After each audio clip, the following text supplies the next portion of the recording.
When rapid speed down to 2500. Give point wherever you reduce speed to 180.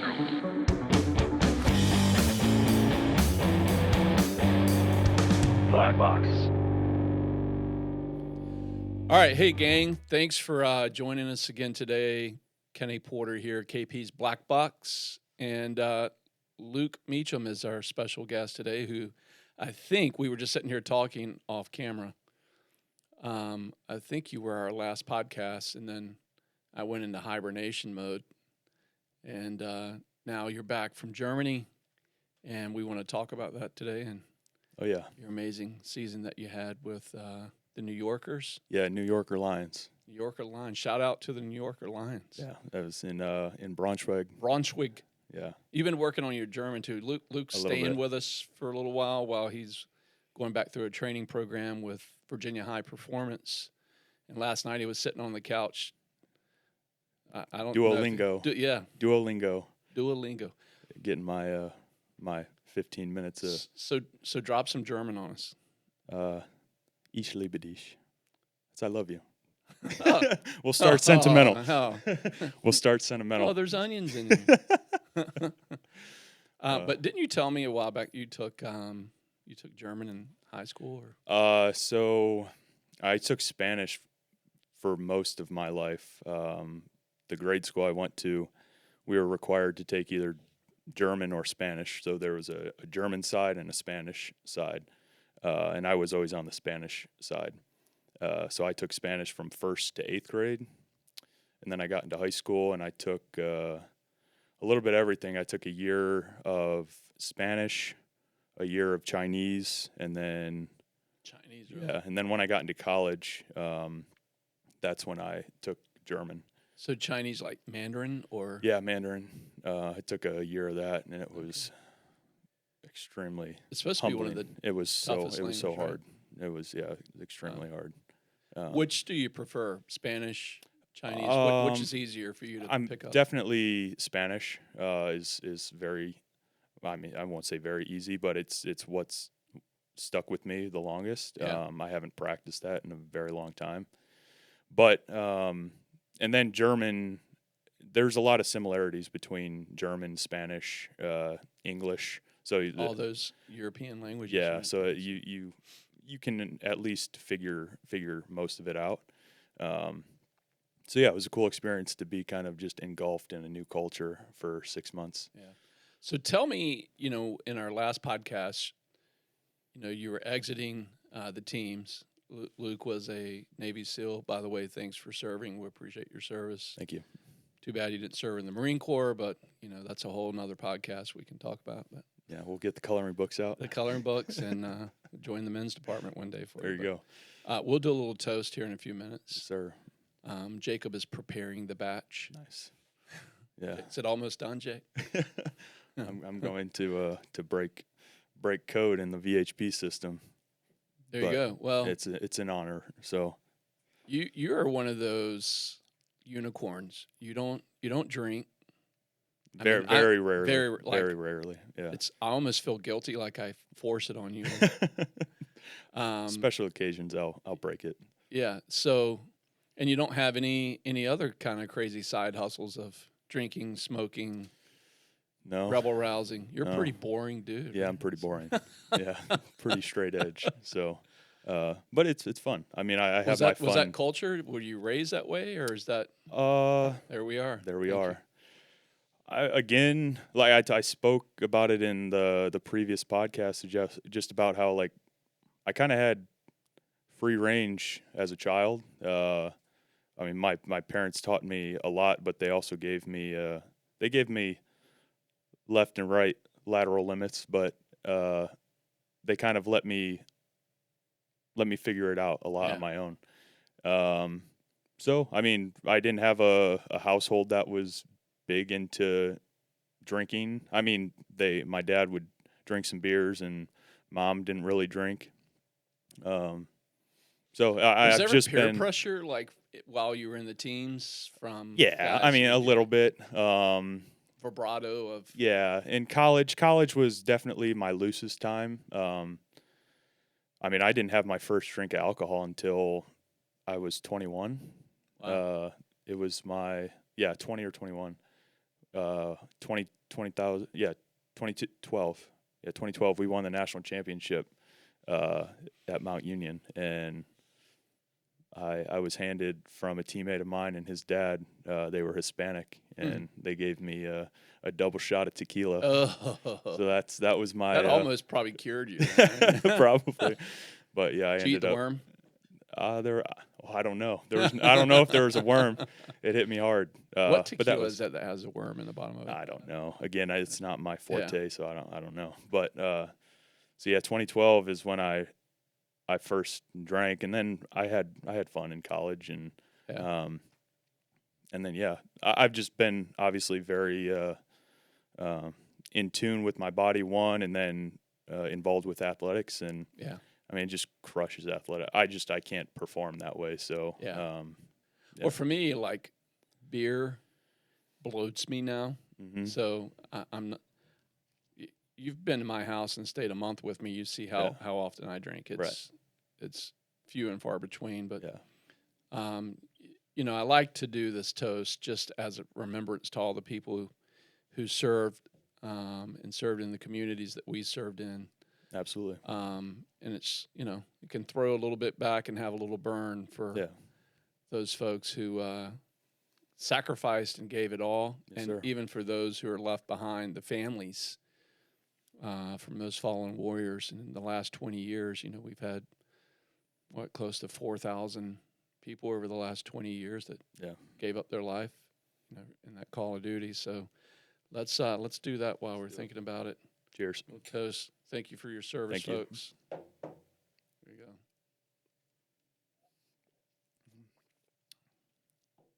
Usually, we do Johnny Walker Blue Label. What's that? Or what is That is Macallan, single barrel Scotch. And you're tearing That's up good. a little bit, That's good. getting a little emotional over there. Yeah. That's good. We'll be feeling good by the end of this hour. Yeah. Yeah. It hits me quick. But yeah, we ran out and was a little behind the 8 ball this morning, so No, that's good. we had to go secondary. But yeah, Yeah. that's not bad at all. Does the job. It's always nice, like when I go camping, and Yeah. if it's really cold, a nice little shot Oh yeah. always just seems to warm the soul a little bit. so Absolutely. Yeah. I love it. Warm it from the inside. Yes, sir.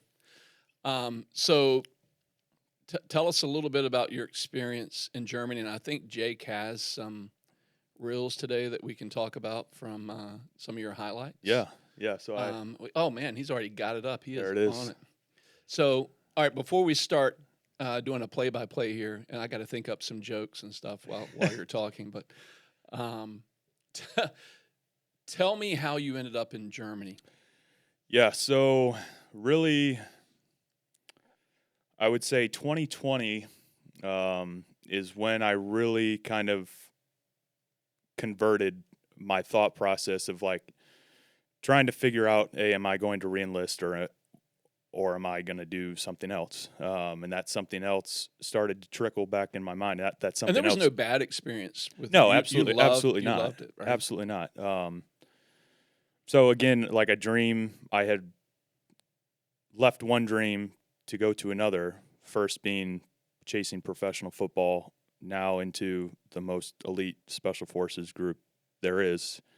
And now I'm just in kind of a period of looking at things that were happening as far as military things. Yeah. What that was going to look like, or if I wanted to have an opportunity to play football again. Now, when I'm out, I'm going to be 30 years old. So really, it was 2020 that I kind of transitioned my thought process of, okay, I'm going to finish my last 2 years here in the teams, and at the same time, I'm going to kind of prepare to play football again. Hopefully, I had some friends over in Europe, some ex-teammates that I played with, that were in Europe, had played in Europe. And just had a wonderful experience. So just so our listeners can understand, you were in the teams for 6 years. Yes. And up until that point, you were in college, you were playing football in college. Then you went and played for the U.S. national team Correct. in football. Yep. So is it fair to say that you were out of football for 6 years, 7 years? Oh yeah. So 2015 was the last time I ever played football, and then this year, 2023 was April 2023. Yeah, it was the first time I played football. So it was an 8-year period that I went without physically like playing on a field. I've obviously trained but no in-game experience, nothing like that. So it was 8 you're years. physically in great shape. Yeah. And, the teams help with that, Right. and just your demeanor and your mantra. Of But how it was things. definitely a different type of shape. I mean, I was not in playing shape throughout my time in the military. It's interesting how that works. I played football and basketball in high school, and then had a little taste at the collegiate level, and didn't last past my freshman year. Yeah, I mean it's a different beast for sure. But there was basketball shape, and Yeah. there was football. Like I had my football legs, Yeah. and then I would go into basketball season. I felt like I was carrying around tree trunks until I got my basketball legs back. Right. So, did you have any of that transition? Yeah, I mean so I had also had an ankle surgery in 2020. So I was rehabbing from that while trying to get back into football shape.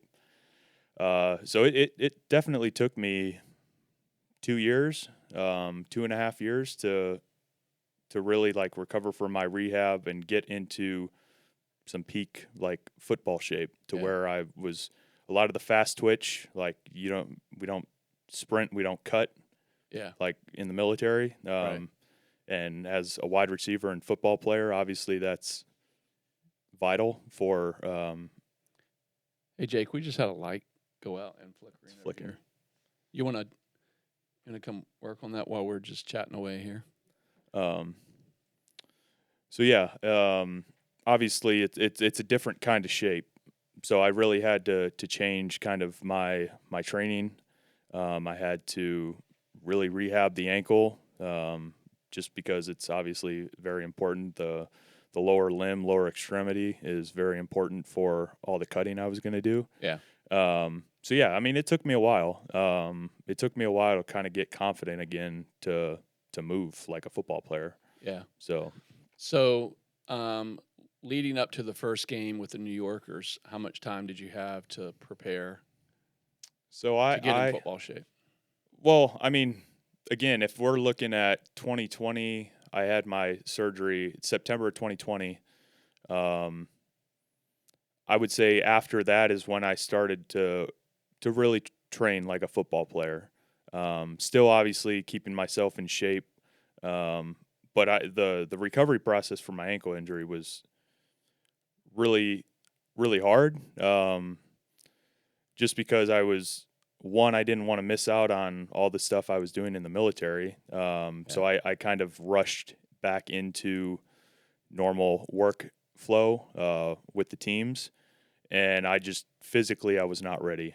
So that kind of prolonged my rehab and recovery for my ankle. So I would say I was definitely probably around 2021 into 2022. I was at least good enough with my ankle. Really, when I started VHP for the first time in February of 2022, that's when I really, I think, started hitting the ground running with my recovery, my rehab, and then my conditioning and my agility type stuff. Yeah. So yeah, I would say it was beginning of 2022, February of 2022 until April 23 when I got out there to Germany. And were you doing any type of like specific football training, like running routes? Yeah, patterns? all of that stuff. So February 2022, I was at VHP, and then I had the opportunity to go down south to Miami to train with a guy named Pete Bomarito. And Pete Bomarito is world class in his field of more of the combine training, combine specific training. So I had the opportunity to train for 4 weeks with their draft class. And that was huge for me. Really honing in on technique for the 40 and all of those other combine specific drills. I had a pro day at the Naval Academy that spring in 2022. And then it was really getting to Nashville and training with Jeremy Holt that I was able to really Jeremy Holt, I know his name. I don't know the other guy. Yeah, so Pete Bomarito's been around for a long time. Again, more of that combine specific. And then that transitioned once kind of the 2022 draft happened. I didn't get picked up. And you think a lot of that's attributed? You just didn't have film. I mean, you're 6 years removed from playing. Yeah, I mean, I'm out of the game. I've been out of the game for so long. My numbers weren't great. They were okay, but up until this point, like I continued to get better and better. And so that was the biggest kind of asset for this past season, is to just show that I got game. You got skills, because you played wide out or flanker. What do you guys call it today? Yeah, wide receiver. Wide receiver. Ty played kind of all over the place on offense. You also did some kicking. Yeah, I was the punter. I was the starting punter, backup kicker, and then punt return, kick return. So what's the longest field goal you've kicked? Not in a game, but not in a game, was 57 yards. So no kidding. Yeah, I can rip it a little bit. So that's you played soccer. Yeah, that was the soccer. Yeah. So those are the soccer days that are in my legs. So, right. Yeah. but yeah, so it was a huge asset for me, and to be able to get on the field again. Yeah. I don't know how Jake has stuff teed up here. We've got a poser picture here. There you go. Showing off the biceps and the one-hand ball carrier. Luc Meacham, Navy SEAL, New Yorker Lions.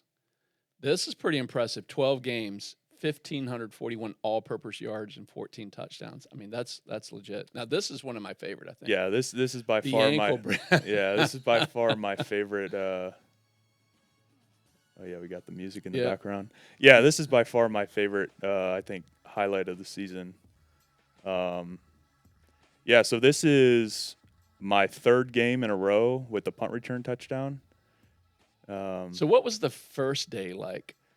Catching that ball for the first time? So we got to go back to the very first, if we want to pause this real quick. So my first in-game touch was a touchdown.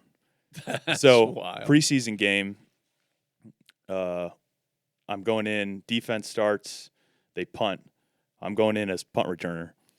And it's our preseason game. They kick it, and I kind of black out. Like, it's just, I'm in a game again. I'm punt returning. I haven't done that in obviously 8 years. And so I catch it, and I score. And then my first touch in 8 years was a touchdown. And I get to the sideline, and I'm like, what the hell just happened? And I'm like telling my teammates, I'm like, I don't even know what just happened. So it was wild. And then so we had one preseason game. We go to the first regular season game. I score another punt return touchdown. Then we go to the third game, and that first highlight that we saw was my third game in a row with a punt return touchdown. Jake, can you scroll back to that? Because this is a legit pro move. I mean, do you remember, like, when that ball was in the air, you see the defender coming? Yeah. So set him up. I'm backed up on like my 10 or inside my 10. So yeah, I catch this at the 9-yard line, and I'm like, the only way I'm going to return this is if it's a low kick. And so it comes off the punter's foot nice and low, and it bounces. And so I'm normally pretty aggressive with my punt returns, because if you let it bounce, then you're going to most likely give them, I don't know, up to who knows how many yards extra on a bounce. Right. So I like to catch it. And it bounced and bounced up, and so I went and got it. And at the last second, saw that guy coming in.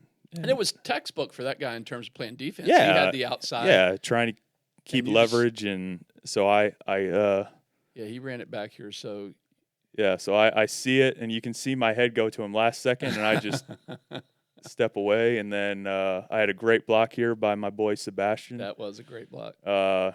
And then, I try to Yeah, that little boy's got no chance of catching you. Yeah, and I was gassed. I His was arms so were gassed. pumping harder than his legs were. Yeah, yeah. So that was my third game in a row with the punt return touchdown. Jeez. Um, And then what's this next highlight here? so this is in our semifinal game. I had just come off of a rib injury and a pneumothorax, and so this is the first play of the game. We had practiced all week.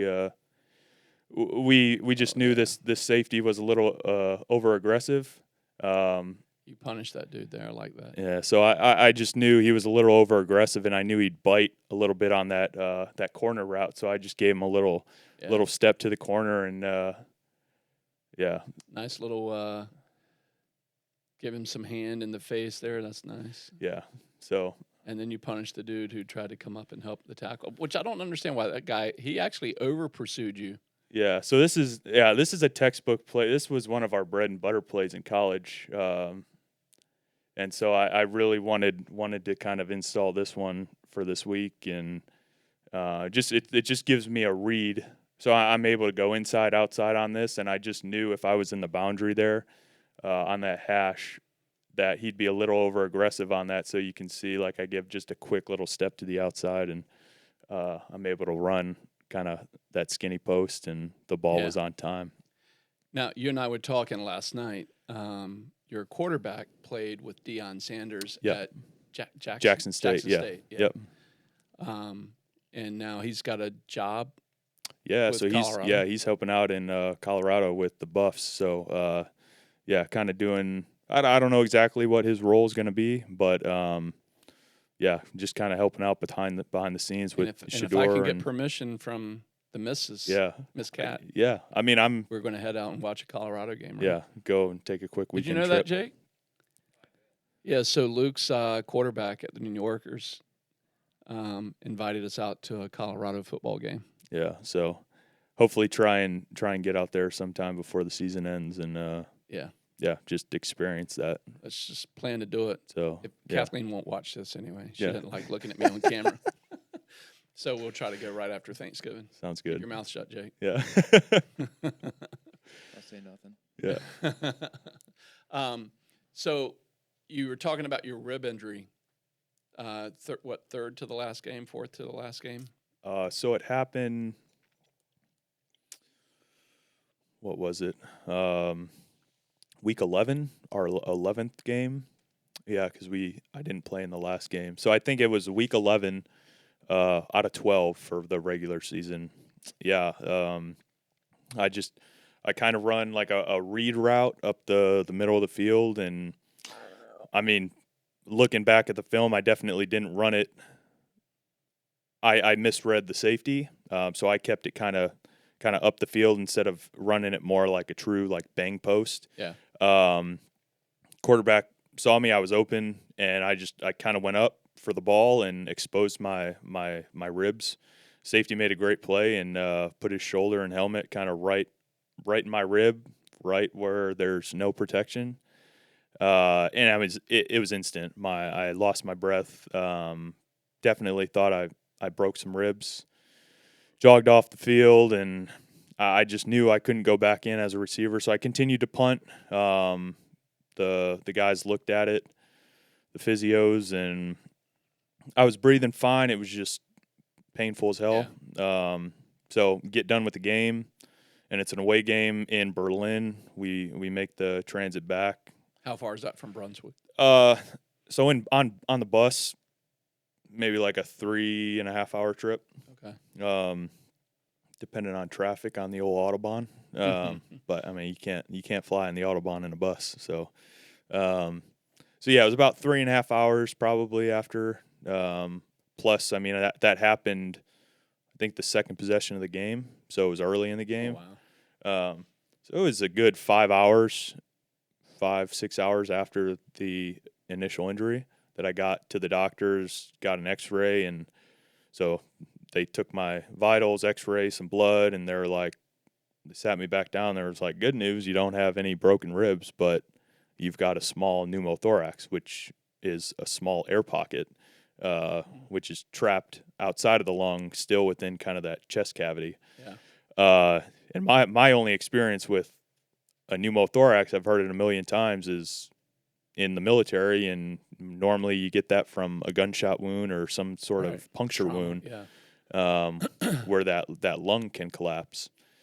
So they kept me in overnight. I did more X-rays in the morning. There was no change in that pneumothorax, but they needed to continue to monitor me, and so ended up staying a second night.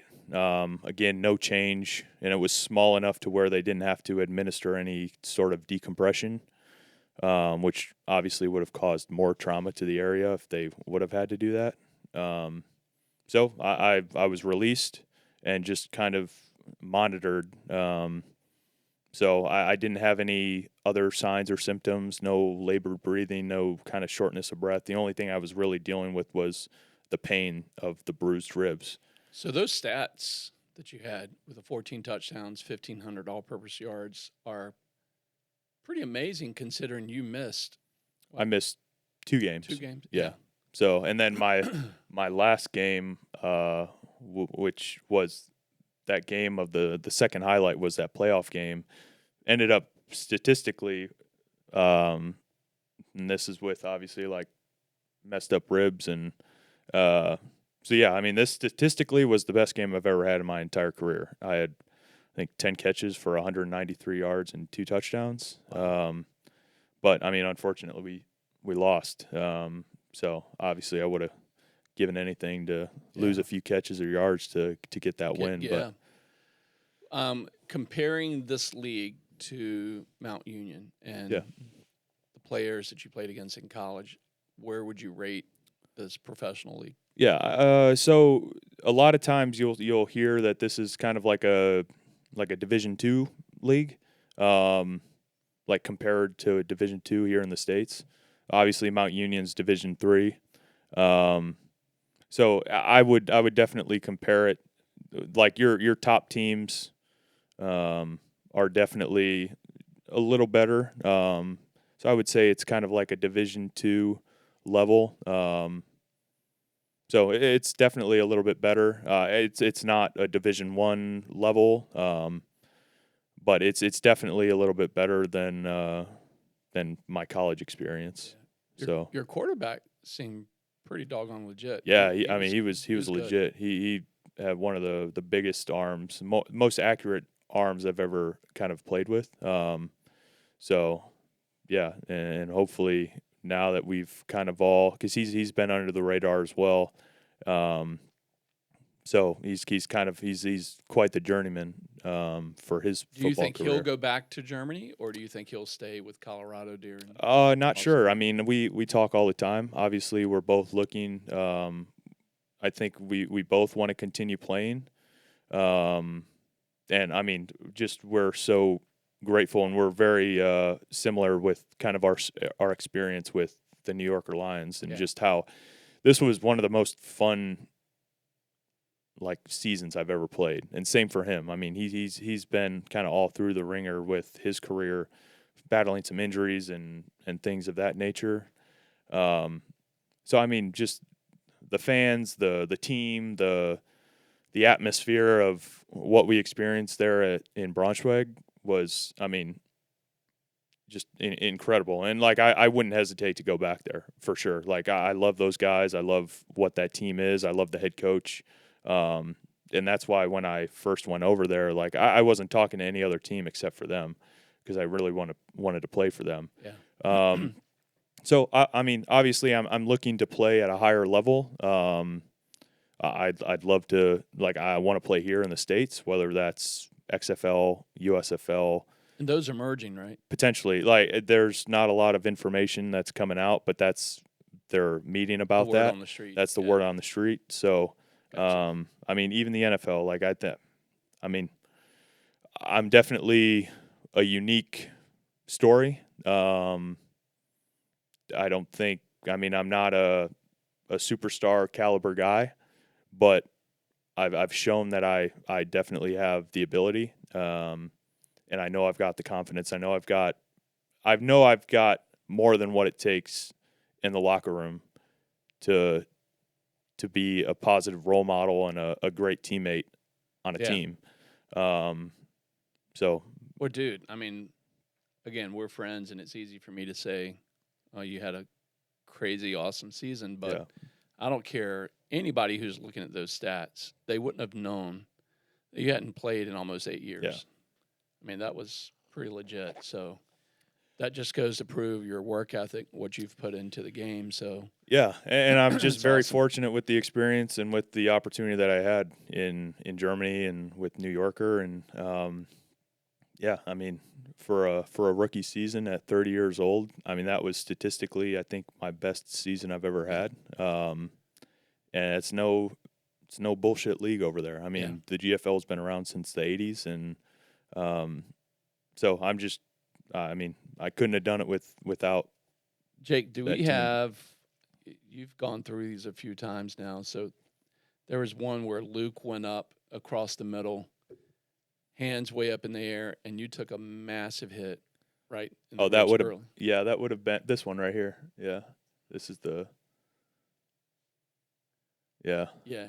So that's, I told my quarterback all the time that those are my favorite catches, but those are the ones that end up Yeah. getting me hurt. But He gave you a nice pop. yeah, those just, I mean, Yeah. yeah, those are nice. I like those.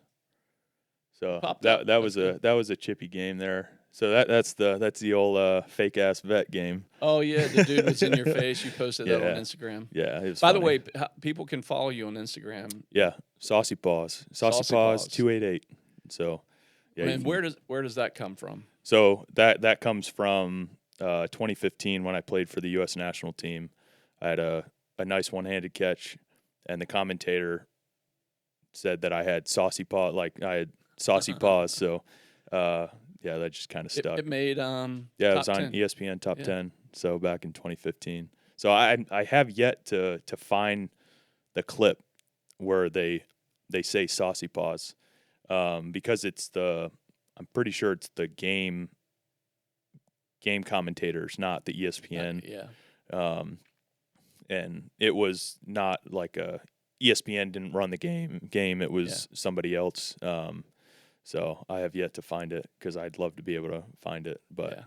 so it's not, because I know that's what they said. I want Yep. to prove it. Yeah. So Yeah. That was but, awesome. yeah.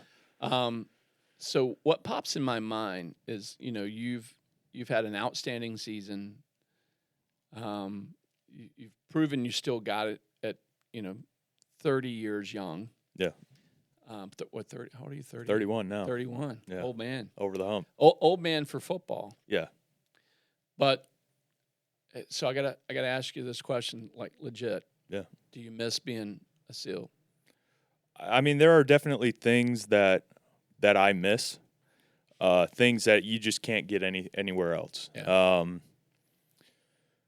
But being able to have this opportunity again to play football, I mean, I really had to sit down and talk to myself about what I wanted to do. I knew that it was the time, like when I was slated to kind of get out, I'd be 30 years old, and I knew realistically, like it's now or never with football. Yeah. And I just never gave football, I think, the chance that it deserved. When I was coming out of college, it was NFL or bust. NFL didn't happen.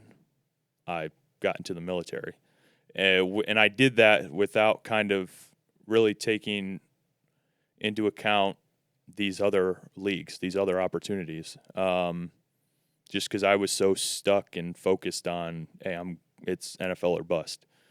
And there weren't other leagues like the XFL or USFL or things like that. And I really didn't want to, for whatever reason, I didn't want to go overseas and play. And then as my time went on and I realized how good those leagues were overseas, and I really, really missed playing football. And again, I didn't want to regret not giving it a second chance. It was my dream, and I was really missing it.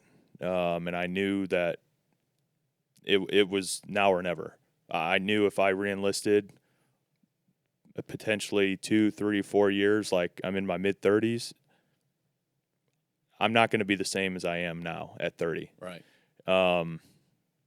So it was a tough decision. It was, but after now where I'm at today, it was the right decision. It was the best decision I've ever made. Like it was so worth it. Do you think if times were different, like if and again, who knows, right? But Right. just playing the mind F here with you. If this was 2012, 13, 14, 15, and the peak of Yeah. SEAL activity across the world, Afghanistan, Iraq, Syria, other places, if that had been at a higher tempo, do you think that would have had any bearing on you? 100%. Okay. Again, like I played football to compete and to win and to play games. Like I got into the teams, into the military to compete and play games, and those games and competing is different. Obviously, a different playing field. Life altering. Right. And just at the time that we were at, when I was in and getting out, there just was not a lot of activity, which, I mean, is not a bad thing. Yeah. I mean, but at the same time, like, and I've spoke about it before, like you're in, especially at that level, you're training for war, and that's why I got in. And to be able to you're kind of like in summer camp all year round without the opportunity to play. Right. And so it just, some of the best gouge I got from like older guys was just like, don't chase the dragon. Like I understand that there's life outside of the teams, and it's hard to look that way. Yeah. Because I don't want to be regretful with if there's another opportunity for me in my life. And at the time, I mean, it was a very tough decision for me, leaving something that I was very comfortable in. It paid good. Like I didn't have to worry about financials. Like Yeah. I was doing some real cool shit, and I love the guys, but I also just didn't have an opportunity to kind of do what I wanted to do. Yeah. And new opportunities kind of came up for football, and it was just kind of at that point where I knew that I had to jump on it right now, or it was never going to happen again. So tell us about stage 2 now of being a professional football player again. Where are you headed? Where do you think is going to happen? Yeah. Where do you focused on? What's your goals? Right. So right now, I'm back in Virginia High Performance, kind of, and I scheduled this months ago. Yeah. Because I knew it would be a great opportunity for me to kind of reset, get my body right, and kind of jumpstart my off-season training. So I'm training, getting healthy, getting stronger, getting faster. But I'm also it's not a typical off-season for me because I want to be ready to kind of at a moment's notice go and do a tryout. Because my goal is NFL, XFL, USFL, those leagues here. Yeah. That's my goal. I mean, Right. It was the same with when I got in the military. It was, hey, I'm gonna go to the top. I want to do that. I want to do the hardest thing. I mean, I don't like staying comfortable. So right now it's trying to land something here stateside. At the end of the day, like if I play out my career over in Europe, I will have a blast. I will absolutely love it. And I will not regret anything. An option is to go back to Yeah, Germany, so definitely an option to go back. is there a deadline you have to give the management there? I mean, so I'm in contact with the head coach. And I mean, I've been in a relationship with him, at least communicating for a couple of years now. And so he knows the deal, and I'm very open and honest and upfront. So he knows I'm trying to land something here. So there's another league over in Europe called the ELF, which is the European League of Football, which is competing with the GFL. So if I were to play in Europe, I don't see myself, if I stay in the German Football League, there's no other team I want to go to than New Yorker. And football's really catching on in Europe in a big way right now, it seems like, because Yeah. the NFL is playing multiple games Yep. there. Yeah. this I mean, season. so again, the GFL has been around since the mid 80s. Like they've been playing football, American football, for a long time. But it's definitely now with the NFL playing these London games, playing these Frankfurt, Munich games. Like there's a big international push.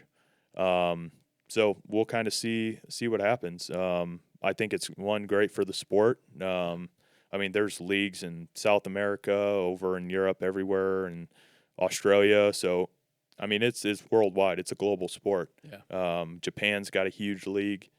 So we'll kind of see what happens, but it's definitely trending in the right direction. American football is worldwide. So, yeah, I mean, so for me, I'm playing football next year. Now it's just a matter of where. Again, I'd like to obviously to move up to something here in the States. So we'll see. But I mean, the experience that I had for 6 months over in Germany was unbelievable. And again, I can't say how much I appreciate everybody over there. My teammates, my coaches, the fans, the staff, like just really welcoming with open arms and took me under their wing. And That's awesome. so I got family over there. And again, if I go back to Germany and the GFL, I mean, I'm not going anywhere else. Yeah. So for me in a career, like I want to move up. So we'll see what happens. So help me understand, I mean, the mindset you have to say at 30, 31 years old now. There's a short window under normal rules in professional football that you know, sorry to bust your balls here, but you're an old man playing football. Yeah, no. So help people understand what's your drivers? What makes you get up and go, I can do this. I can go for it. And how will you translate that in the future? Yeah. Into the next thing you do in life? Man, I think I can't sit still, and if I have a passion for something, I want to chase it. I mean, you hear it all the time and see it all the like life's too short, you know. And I want to do it doing things that I love doing, that I'm passionate about doing, and I'm just surrounded by people that I appreciate and that appreciate me. And I want to help people out, however that is. I want to be a leader. I want to be motivating. I want to help people achieve their goals as well. And again, that team dynamic, football, same thing that drove me to the military with the teams. And there's really nothing like the game of football. And I think it's you can take so many lessons from the game of football and translate it into life. And so, like, just for me, just being kind of an inspiration for others, but staying true to myself, and holding myself to the values that I would hold others to, lead by example. And I take pride in doing that. And so, again, who knows how many more years I'm going to play football. I know that I want to continue to play as long as I can. Obviously, and I don't know. I don't know if you ever know when the time is up, because I mean, you see it with all these greats. That retire, come back, retire. So who knows? I'm very much kind of in the moment, and just kind of riding the wave where life's going to take me. I guess a good thing is that your body hasn't taken the football punishment. Right. The team's brought its own set of unique circumstances and punishment. But yeah, exactly. The football punishment is a little different. Yeah. As your ribs will tell you. Yeah. So, yeah, I obviously don't want to completely break myself, but I think I know when physically it's going to be time to kind of hang it up. But I want to stay around in some sort of way. I mean, I'm also coaching at VHP. And so being in that world of things, like really helping others kind of achieve their goals, in any way that is. Yeah, you went through a fellowship at VHP, right? Yeah, it through was the Care Coalition? that was the Skill Bridge program. Skill Bridge, Yeah. So I the last 6 months of my active duty contract, I was basically internship there at Virginia High Performance as a strength and conditioning coach. So yeah, the team over there at VHP has been very welcoming to have me back, and You can't look at my body until I've gone through it, but I've gone through the program. But we were talking about it over breakfast this morning. That the discipline to stay so locked in, and that's one of the things I respect in you, Luke, is that when you set a goal for yourself, from the sidelines, I watch a guy who stays locked in to the goal that you've set. Yeah. And that's, salute you. That's awesome that you do that.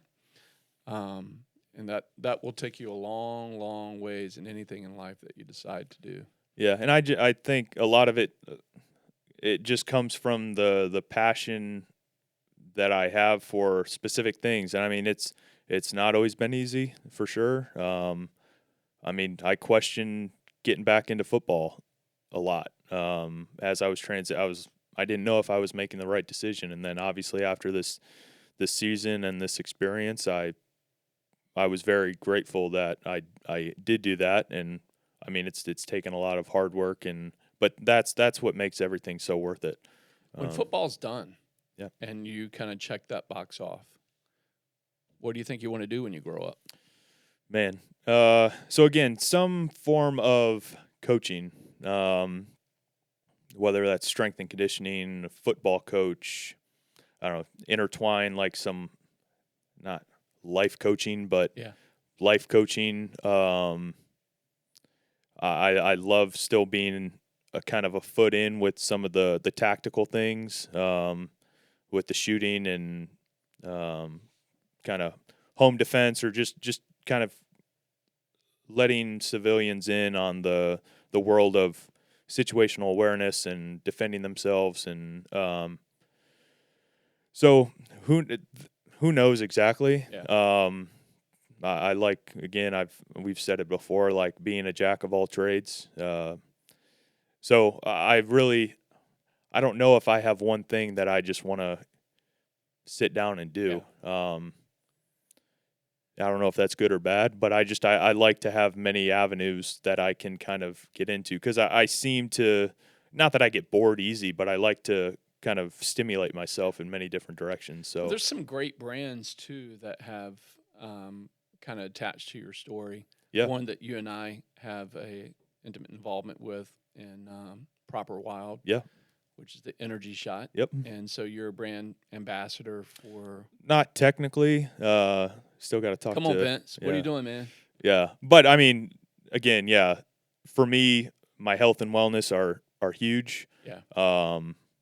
I love the Proper Wild energy drinks. It's very clean. Yeah. And it makes me feel good, and I perform, and it's again kind of an all natural caffeine supplement. Right. So yeah, and I mean, all the conversations I've had with it's going Vincent, to be the 5-hour energy crusher. Yeah, it's 5-hour energy. Coming after you, 5-hour. Yeah, so 5-hour energies and Rippets. That's right.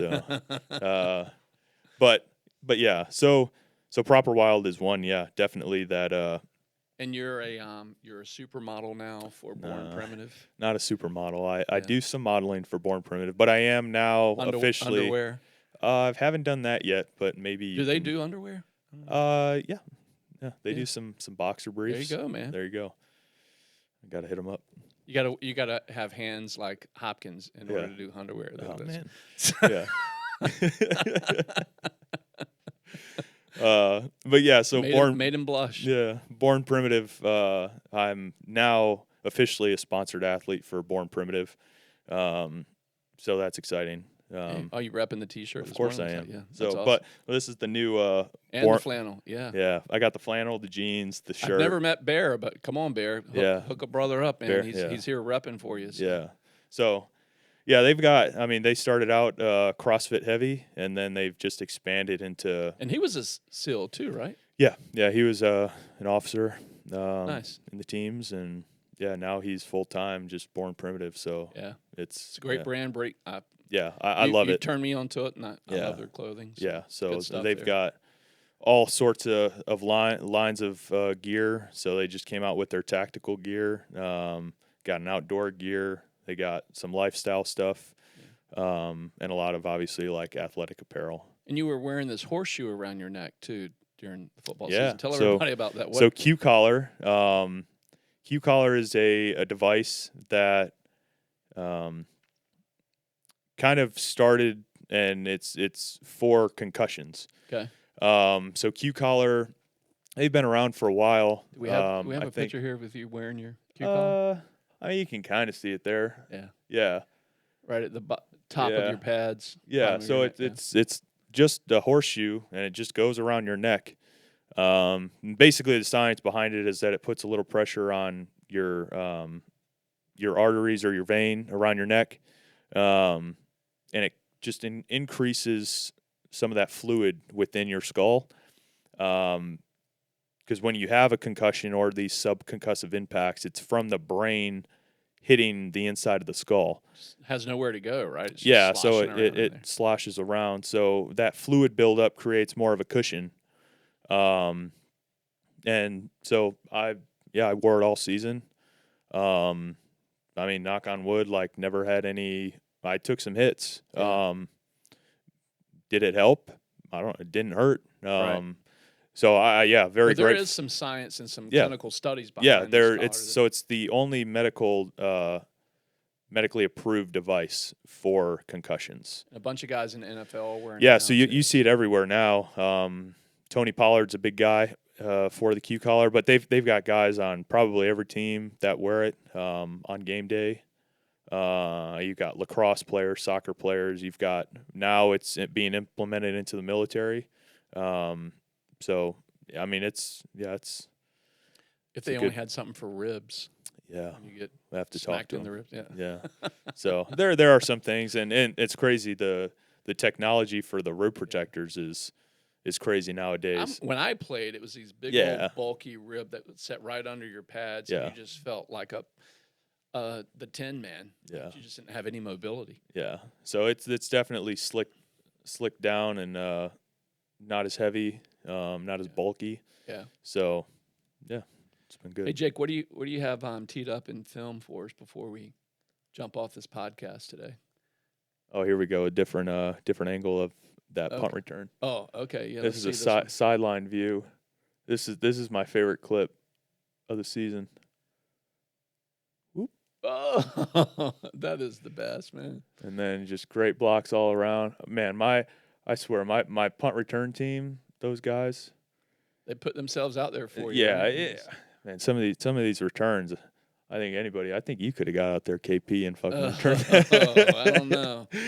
This past weekend, I played a little football with Isaiah and his Army buddies. Yeah. And, Great block. Uh, Great job coming off that, and then he cleans see, it if up. I might still could do that juke, but I would you probably you would tear everything in your leg. Yeah. So Luke is famous for tearing up my hamstrings. Just so only once. The first time was not my fault. the sprint where I was going like 3.5 miles an hour. That one was. I'll take that one. Yeah. But the first one where you were stretching and tore it, that's not me.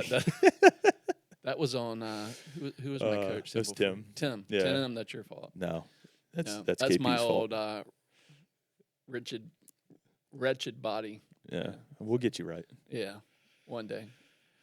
All right, so we're going to stop talking about my physique and look at your film here. What else we got, Jake? We have more in the first video here. Yeah, Maybe go halfway through or whatever. and yeah, you've got that's a good you've one. got a lot of these up on your Instagram, right? Yeah, so I've got all these on my social media accounts. Yeah, so folks, you can go there and take a look. But Yeah. So this is again from that same game, just running a nice little sail route. Yeah. you look legit, man. You look professional. It was so much fun. It's a nice little tunnel screen on the outside, great blocking. Just Oh, create in a for the nice score. Yeah, create a nice little corridor for me. So All right, and there was one of your linemen that would come over. I don't know if we have a clip of that, but one of your O linemen with the salute. would come over and salute you. I thought that was cool. Yeah, I don't know if there's anything on this. But you had to teach him how to salute, right? Yeah, Right. so he wanted to salute. Obviously, my military background, not being an officer or anything, so I had to Inform him recognize this was- that. Like, hey, I'm not an officer, so you wouldn't salute me. But Right. obviously, he wanted to salute me, so Yeah. I had to teach him the proper mechanics. Yep. And he salutes me first. I return it. I drop it. Then he He drops it. Oh, he's got it down. So he's got it down. So yeah, it's my man Eugene.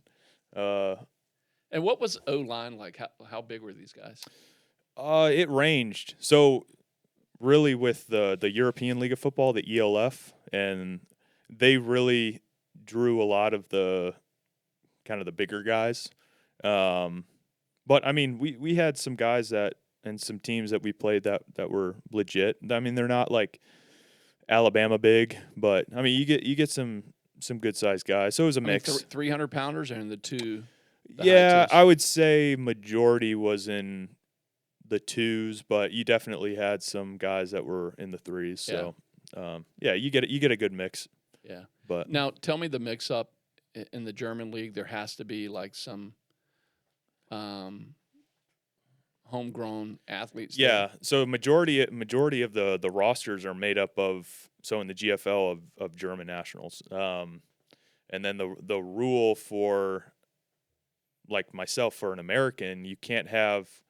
So the rule is you can't have more than 2 Americans on the field at a time. So normally we had 4, and then towards the end of the year 5 Americans on the roster, and those guys are obviously paid. And then you have what's called imports, which are Europeans or really anything other than a Canadian or an American, because you had to wear. If you can see on that, like the A that I wore on my helmet and my jersey. That's what that that's for. yeah, I that thought it was one of your sponsors. No, yeah. So that just shows that, hey, I'm an American.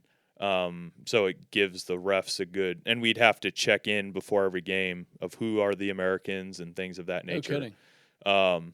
So we would have then a group of guys. I think we had anywhere from 10 to 15 guys that were imports. So from other European countries or other countries that weren't American or Canadian. Is that A sometimes like a target on your back too, though? I mean, yeah. I mean, Who can take out the American athlete? You know. yeah, kind of. I mean, you're the American football player. Yeah, so it's definitely that they hold you to a higher standard. I mean, which again, we've been playing football, majority of us, for a long time. Jake found it. Oh, there we go. Yeah, so that's Eugene. He's a big boy. Yeah, he's a big boy. Younger guy, hasn't been playing for too long, but he's a hell of a. And he's German? Yeah, he's a German Wow, guy. that's awesome. And I believe he played. I think this is the first year he played O-line. I could be mistaken. I don't remember, but he was a D lineman. So yeah, That's really cool. Yeah, That's the QB, right? yeah, that's my QB, and then that's a German legend right there, Ben. He's been playing for probably 60 years. No, but I think he's close to probably 20 years playing. Now, all of those names on the jersey, is that sponsors? Yeah, those are all sponsors. It's funny. They put BS on your pants. Is that like bullshit? No, I think it's yes, maybe a Braunschweig okay. sponsor. Yeah, sorry, my mind goes in the gutter. That's all right. Yeah, I don't honestly know what the. And Napoleon, what is that? That's like a grill, like grills and stuff. That makes me hungry for pizza. Yeah. So, no, it was so much fun. I mean, man, I loved all my teammates, and it was quite the experience. So, if people want to know more, they can go to Saucy Paws, SAUCYPAWZ 288. Yep, on Instagram. On Instagram, and then how about if they want to start following the New Yorkers? Do they have a? Yeah, New Yorkers got a page. You can find them at at New Yorker Lions, I'm pretty sure, is their Instagram. Okay. Um, And that's who you will go back to if something doesn't work out here in the U.S. yeah, You'll probably go back to 99% certain. Again, there's potential for that other league, the ELF, the European League of Football. But definitely explore some options there.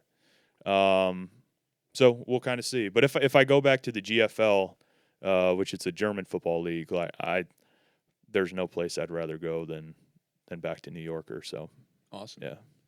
I always like to ask folks to, like, obviously you get a lot of just internal motivation. You have a way of just developing that yourself. But if there were young men out there watching today and trying to figure out what they're going to do with their life, can you give us any tips or some advice to young guys of what they should, if they don't have a really good idea what they want to do in life or where they want to go? Yeah, I mean, really just kind of find something that makes you happy. Find a passion, find a hobby, and it's okay to have multiple hobbies or passions. I mean, so many times life takes many twists and turns. And if you land in something that's good financially for you, that's okay. But make sure that, again, for your psyche and your mental well-being, like, you have something that, if say your 9 to 5 or whatever isn't what you're passionate about, but it pays good, like, I understand, like, that's very important. But would you things, tell your son today, you don't have a son yet, but right, if you had a son or daughter, would you say, hey, if you don't have a good direction, go talk to a military recruiter? Go. I think so. Again, the values that you can learn from being in the military and the things you can learn about yourself, I think are extremely important. Yeah. The discipline, the structure, if people are lacking some structure or some discipline in their life, I think the military is a great opportunity, and it doesn't have to be a career. I mean, there are things like the National Guard and things of that you can get that, and it opens up opportunities educationally. So I definitely think it is very important, and it would be a good direction if, say, my child is lost and doesn't know what to do. I mean, it doesn't have to be a huge commitment, a couple of years. Yeah, it goes by so fast. Yeah, but the things that you can learn in an environment like that are extremely beneficial. And what you learn about yourself. Exactly. Yeah. So, and I think that's so important with the military, with sports, with things of that nature, with martial arts and those type of things that require discipline. I think that is just extremely, extremely important.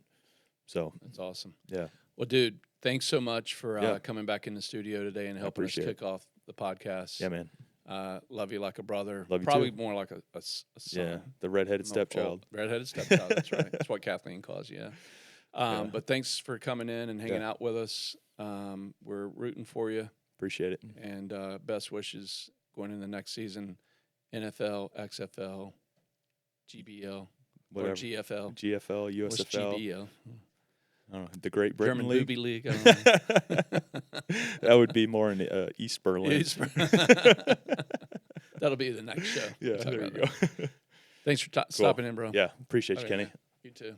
Sweet. Thank you. Rapid speed down to 2500. Good point, wherever you reduce speed to 180.